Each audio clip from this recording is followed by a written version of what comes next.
Welcome back. And on today's Locked on Diamondbacks podcast, we are doing the Diamondbacks free agency primer. We're discussing Mike Hazen's offseason plan, Diamondbacks free agency rumors, and moves they've already made. So it's going to be a jam-packed pod as always. It's going to be a fun and entertaining pod as always. So let's jump right into it. You are Locked on Diamondbacks, your daily Arizona Diamondbacks podcast. Part of the Locked On Podcast Network, your team every day.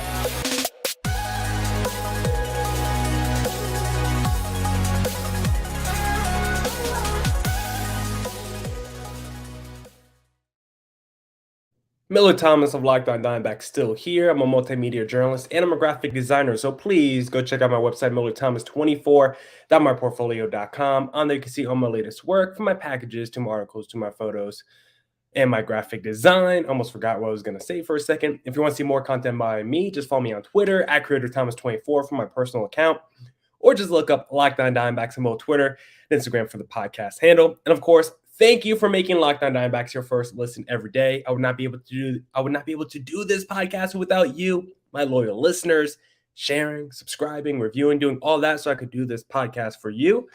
Thank you. It's free and available on all platforms. So please continue to tell your friends. I'm trying to figure out how to turn off the light on my keyboard. I really don't know how. We're not even going to worry about it. So, like I said on today's pod, we're doing our Diamondbacks free agency primer. I've been promising you guys on the pod that we're going to discuss the Diamondbacks free agency. There's just been so much going on post-lockout, during this offseason with the trades we've seen with the Yankees and then the Braves fiasco with Olsen and Freddie Freeman. There's just been a lot of discussion, a lot of rumors, a lot of signings going on. So I haven't really had a chance to discuss the Diamondbacks free agency. So that's what we're going to do today. We're going to discuss Mike Hazen's plan based off a thread I saw by Zach Buchanan of The Athletic on Twitter. So we're going to be discussing that before, but let me calm down a little bit. Let me slow down. Before we get to the Diamondbacks free agency plan, I first want to talk about Zac Gallen, because if you guys didn't hear, Zac Gallen's opening day status is all of a sudden in doubt. Apparently, Zac Gallen was dealing with some right shoulder discomfort when he came into camp.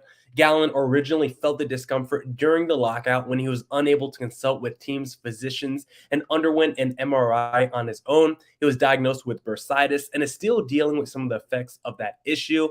And the news of Zac Gallen and his injured shoulder and the fact that he might not be there for opening day or the opening series, because I don't know who's starting opening day, but the fact that it might be the second straight year without Zac Gallen on opening day is really disheartening to D-backs fans. I mean, I don't have to tell you guys, we endured a lot last season, and to think this season starting off the same way as last year with our second best or arguably our best player out, that's not a lot of fun. And part of the reason he's out is on the MLB owners and Ken Kendrick and this lockout fiasco, because one of the major drawbacks of the lockout is players not being able to get medical attention from their team.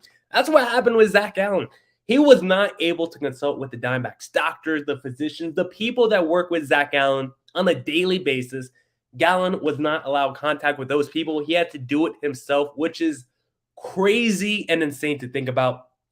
The players are the product, and now we're seeing guys like Tatis and Gallen come back to their teams with injuries, and the teams didn't even really know. I don't even think the Padres really knew that Tatis was hurt. So now you get these star players coming back to their teams, going back to their teams, I guess, and they're not healthy and they're not ready to start the season. Tatis is going to be out the first 3 months of the year. It's absolutely dumb. Baseball still hasn't figured out that their product is the players. Without the talent on the field, no one wants to watch your sport. And I don't think baseball has really realized that. They haven't realized the players are the asset. They still think it's nostalgia or some bullshit like that. So for baseball, they need to understand the players are the product. It's one of the reasons they have had trouble marketing them. It's one of the reasons that there's just so many issues between the MLBPA and the MLB. I just don't think Major League Baseball has a great respect for their players or their product just yet. And seeing these players, these star players like Tatis and Gallen, come back to their teams post-lockout with injuries, it's not a good look for the sport of baseball at all. So this is something, I'm sure we'll see more work stoppages in the future, but you got to figure out a way to still keep your players healthy during that work stoppage, because you don't want these situations where you have Gallen and Tatis coming back to their teams and now they're not even able to start the season. But enough lockout and discussions and injury talk, even though it's really sad that Zac Gallen might not start the season with the D-backs. Let's talk about the rest of the offseason.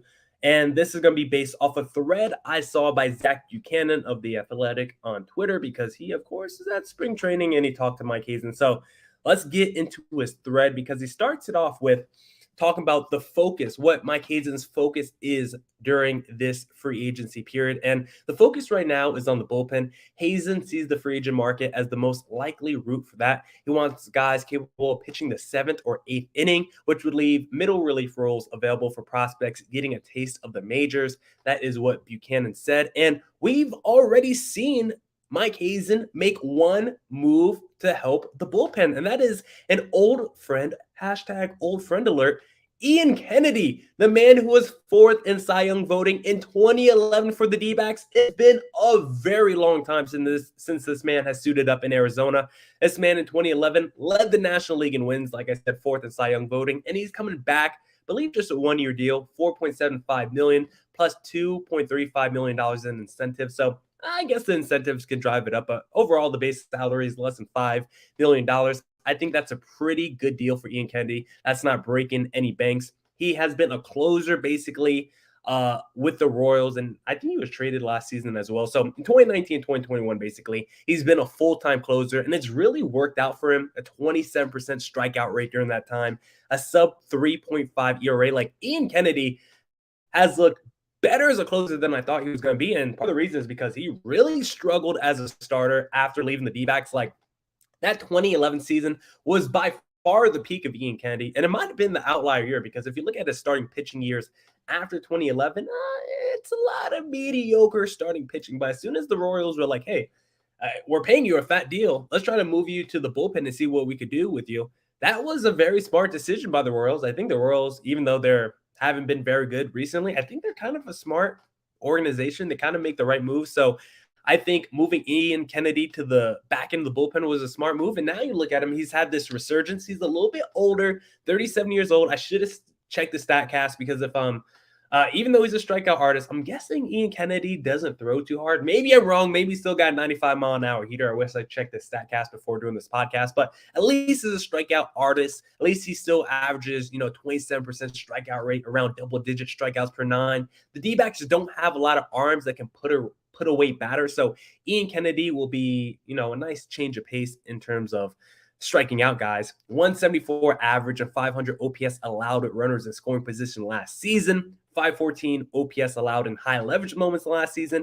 And if you look at his overall numbers, the hard contact numbers, they really improved from 2021, or they really improved in 2021 from the previous 2 years. So Ian Kennedy is, I don't know if he's getting better, but he's at least not getting worse as he's entering the late stages of his career, as he's nearing the age of 40. It doesn't seem like Ian Kennedy is getting any worse. So I really like this move by the D-backs. All the numbers suggest Ian Kennedy is great in high leverage moments. He was really good as a closer, not just in terms of saves, but actually shutting down the opponent, not putting base runners on the path, now allowing earned runs. Ian Kennedy was pretty strong at doing that. And we know the D-backs bullpen was super weak last season, arguably the worst in baseball. I think it was the worst in baseball in terms of my opinion. But now look at a couple of the offseason signings by Mike Hazen. We got Mark Melancon, Mark the Shark from the Padres to be the closer, maybe Ian Kennedy as a setup man. And now you just gotta, I'm sure Mike Hazen still wants an arm or two, but now you can start seeing the pieces of the bullpen come together.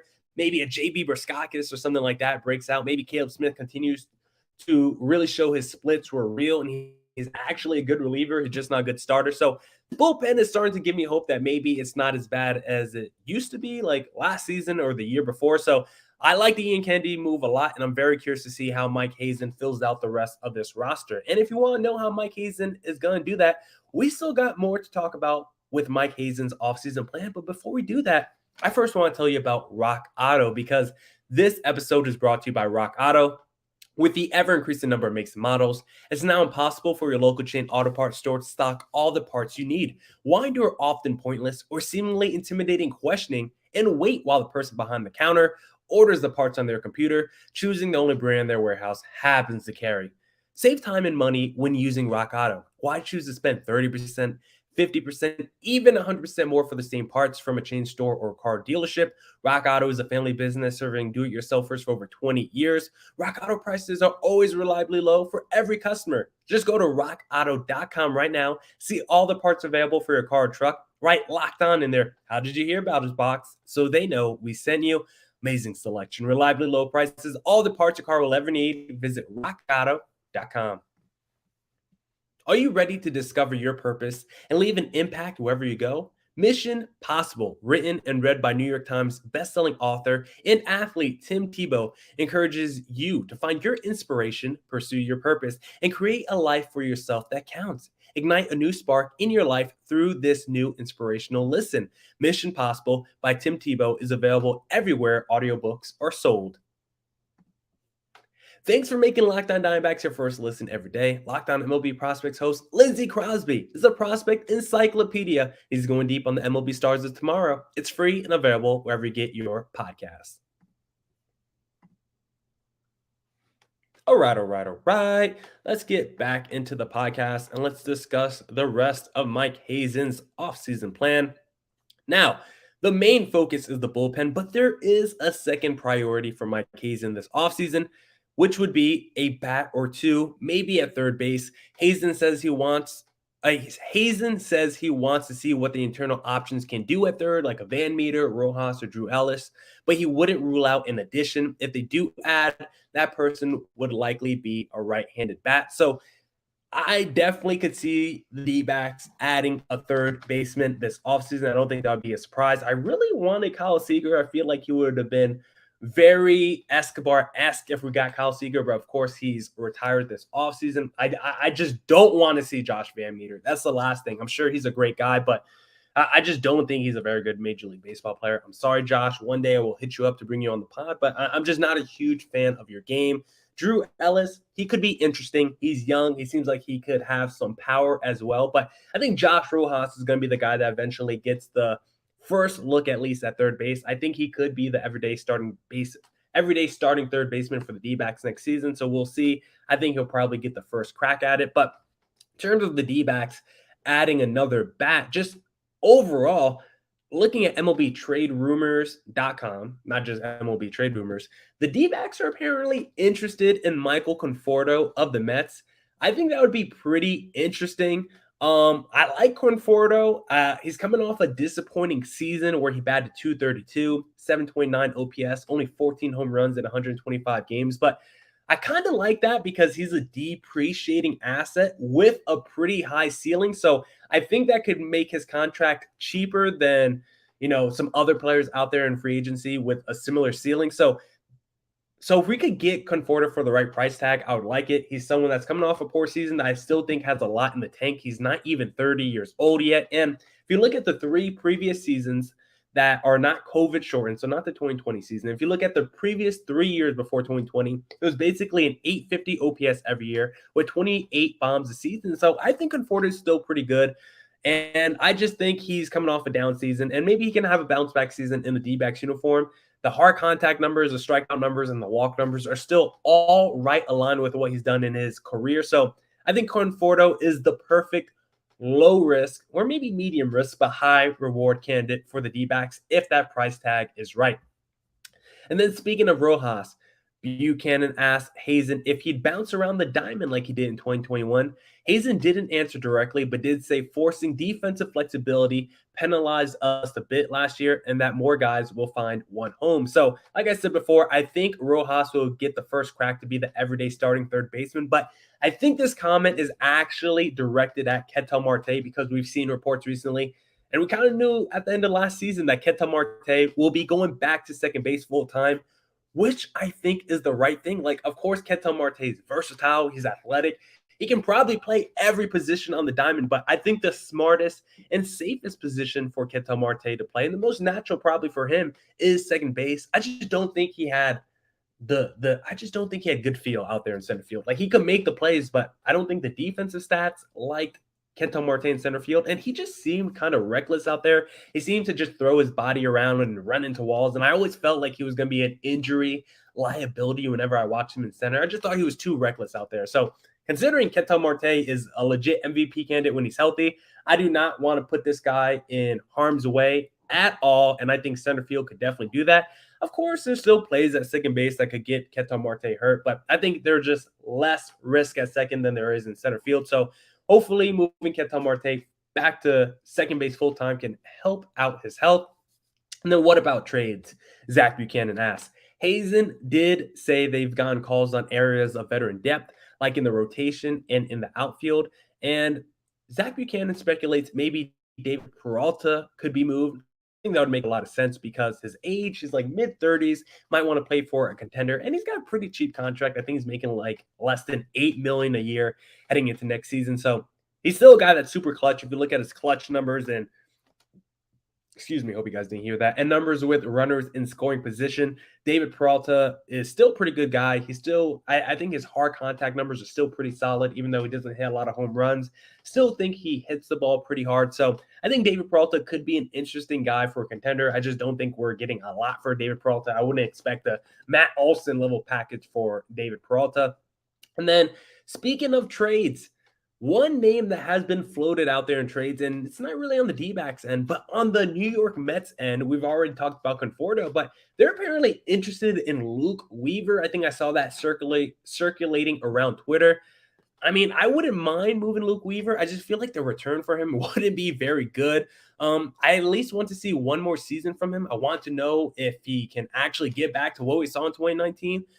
And if it's just more of the same, whether that's unproductiveness or whether that's, lack of health, then I'll be ready to move on in 2023. But I think I want to give Luke Weaver one more chance because this was the headliner in the Paul Goldschmidt package, and I'm not ready to just consider that a sunk cost just yet. Yes, we got Carson Kelly from it. Oh, it's supposed to be a major 2-for-1 deal, and so far it's more like a one and a half for one. I don't know.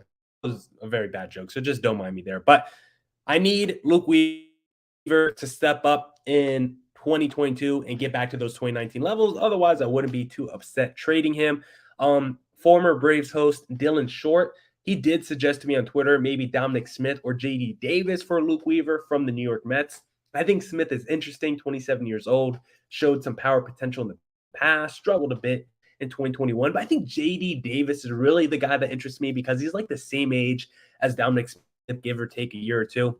I think he's a little bit more of a stable player, over 800 OPS in 2021 and 2019. And I just think he's overall a good player, can get you 25 home runs. It just seems like a really solid outfielder. I don't think he's a superstar, but I think he's probably just as good as like a Michael Conforto, maybe worse, maybe better. All their outfielders are kind of pretty similar. Conforto is probably the best if I had to pick one. So I wouldn't mind either of those two for Luke Weaver, but I want to wait at least one more season. And then if I did decide to move on from Luke Weaver, I would rather have JD Davis as my preference over Dominic Smith. But the last thing from this big Zach Buchanan thread is Mike Hazen stresses we are not rebuilding. He wants to give his many young players chances to prove themselves. Yes, he wants to compete in 2022. Now, he doesn't know about the payroll and how much he's going to spend this offseason, but Derek Hall has talked about how they have the money to spend, and it's not like they're going to be spending, $25 million on one player or anything like that, but they might spend $15 million total on a couple players. So I'm very excited to see what the D-backs can do this offseason. I think the D-backs are going to try to attack this offseason like they're not rebuilding. I'm not saying they're going out there and making moves like they're on the cusp of winning the World Series, but I think they will make moves to just clean up the margins and just be good enough and be competitive to maybe make a wild card run. And with the expanded postseason, you never know anymore. So I think this is going to be an interesting Diamondback season, and hopefully Zac Gallen can come back sooner rather than later. Now, that's it for this edition of the Locked On Diamondbacks podcast. Thank you to everyone who tuned in to today's pod. Thank you for making Locked On Diamondbacks your first listen every day. I would not be able to do this podcast without you, my loyal listeners. Go make your second listen of the day, Locked On MLB, with my pal Sully Baseball, walking baseball encyclopedia. So go check out that podcast. Of course, I would say come back on Friday, but I'm not sure if there's a Friday pod. Only have to do 3 pods this week. I think next week we have to go back to 5 pods a week. So it might be a full 5 pods next week, but I might have one more pod for you guys this week. It just depends on if there's any big news specifically pertaining to the D-backs. Maybe we get the Freddie Freeman news. So I might have an emergency pod or a last minute spontaneous pod if there's any big news the rest of the week between Wednesday and Friday, I guess. But if there's no big baseball news between then this will probably be the last pod of the week. So if that's the case, thank you to everyone who tuned in this week. Go check out Monday and Tuesday's pod and come back next week for more Diamondbacks news coverage and insight.